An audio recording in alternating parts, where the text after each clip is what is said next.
Lively's claims that she was allegedly harassed by this guy when they shot the movie It Ends With Us, a film about domestic violence, and was just Hollywood has always been a realm where the line between drama on and off screen can blur.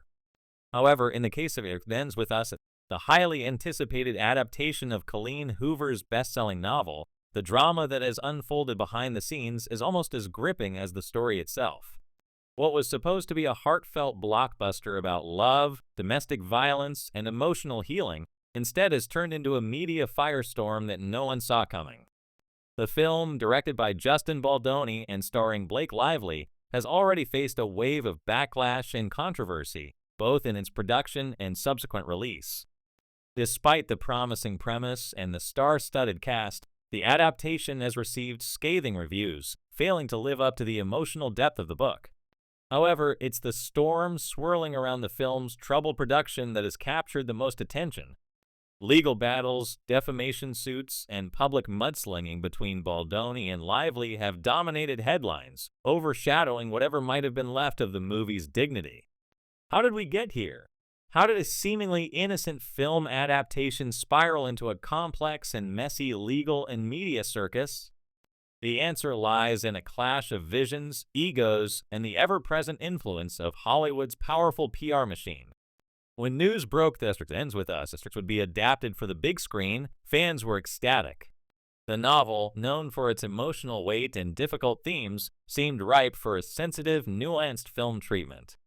The announcement of Baldoni, a director known for his earnest approach to storytelling, paired with Lively, a Hollywood A-lister whose red carpet moments often make more headlines than her on-screen performances, felt like a dream collaboration.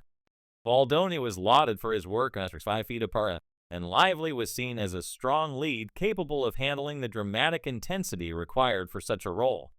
However, from the very beginning, cracks started to appear. Insiders whispered of creative differences between the two stars.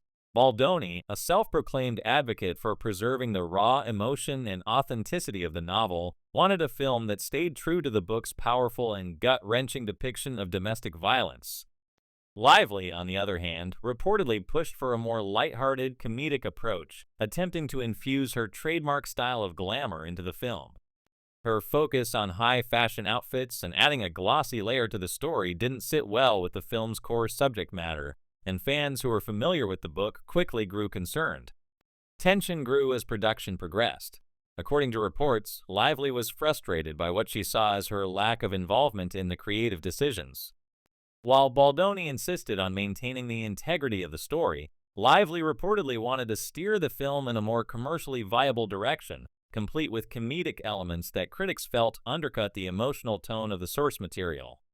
Her public image was certainly in the limelight, but the character she was portraying, a woman caught in an abusive relationship, didn't seem to fit with her usual glamorous persona. As the film neared completion, it was clear that the tensions were not only creative but personal. The first hint of trouble came when rumors of defamation and legal action began to surface.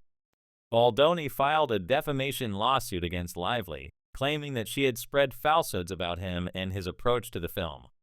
He alleged that Lively painted him as a tyrant on set, cutting her out of creative decisions and stifling her ability to perform to her fullest potential. Baldoni's lawsuit accused her of damaging not only his reputation, but also the potential box office success of the film. But Lively wasn't backing down. She responded with her own lawsuit, claiming that Baldoni bullied her on set, preventing her from delivering the performance that she had hoped for. It quickly became clear that this wasn't just a minor disagreement, it had escalated into a full-blown legal battle. These legal disputes, however, didn't stop the studio from pushing ahead with the film's release. By the time the movie hit theaters, the stage had already been set for a disaster. Critics and audiences alike were disappointed by the final product. The adaptation failed to capture the emotional resonance of the novel, with many pointing to its inconsistent tone as a major flaw. The film attempted to balance gut-wrenching moments with misplaced humor, resulting in an awkward blend that didn't work. Where the book was raw and introspective, the film felt out of sync with its source material, and audiences were quick to take notice. The box office numbers reflected this lackluster reception, further confirming that the film had missed its mark. But what was even more damaging than the film's poor reception was the public spectacle of Baldoni and Lively's ongoing legal war. Their dueling lawsuits created an atmosphere of negative press that overshadowed the film's promotional efforts. With both sides continually defending themselves in the public eye, the focus shifted from the movie itself to the messy legal brawl unfolding behind the scenes. As the media devoured every new development, fans and industry insiders alike became engrossed in the drama between these two Hollywood figures, while the film's potential to succeed at the box office seemed less important.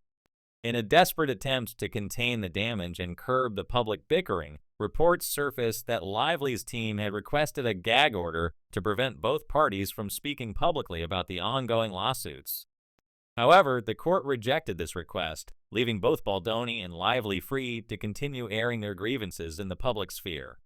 This decision opened the floodgates for further revelations as new evidence, documents, and text messages related to the production process and their personal conflicts began to leak.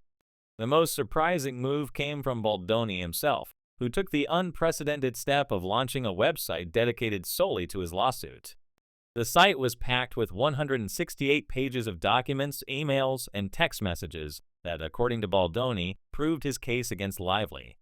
The evidence allegedly showed that Lively had attempted to manipulate public perception and twist the truth about the film's production. Some of the documents reveal text exchanges between Lively and her team, discussing her push for comedic rewrites and high-fashion styling, which Baldoni and his supporters argue compromised the integrity of the film's message. While some critics viewed Baldoni's move as a transparent effort to sway public opinion, others praised him for taking a stand and providing evidence to support his claims. He argued that he was simply trying to set the record straight, providing the public with a clear picture of what happened during the production of the film. As if the legal disputes weren't enough, the New York Times weighed in with a scathing article about Baldoni's conduct on set. The piece, which was widely regarded as sympathetic to Lively's side, painted Baldoni as an overbearing director who bullied Lively and prevented her from giving her best performance. This article only added fuel to the fire, with Baldoni's supporters accusing the Times of running a smear campaign. They claimed that the article cherry-picked facts and ignored critical information that was now available on Baldoni's website. The publication of this piece only intensified the online backlash, as social media erupted with debate over who was in the wrong. But the legal drama didn't stop there. New rumors emerged suggesting that Lively might be in even deeper trouble. Allegations surfaced that she had provided or endorsed doctored evidence in her counter-lawsuit, which could potentially lead to charges of perjury or obstruction of justice. If proven in court, these charges could carry serious legal consequences, including the possibility of jail time. While these rumors are still speculative and unconfirmed, the mere suggestion that Lively could face criminal charges has added a whole new layer of intrigue to this already sensational story. Despite being at the center of this media frenzy, Reynolds, Lively's husband, has largely remained on the sidelines. However, rumors about his involvement in the film's comedic direction have persisted. Some reports suggest that Lively sought his input for comedic rewrites, hoping to inject some lightheartedness into the heavy subject matter. While Reynolds has not been formally named in any lawsuits, the speculation surrounding his role in the film's troubled production is hard to ignore. For fans of the novel, the situation surrounding It Ends With Us is a devastating turn of events. What was supposed to be a poignant, emotional film about overcoming abuse has become overshadowed by legal battles, media sensationalism, and accusations of creative sabotage. The story that was meant to provide a cathartic and inspiring message about strength and healing has been reduced to a cautionary tale about the dangers of Hollywood egos and the relentless pursuit of public image.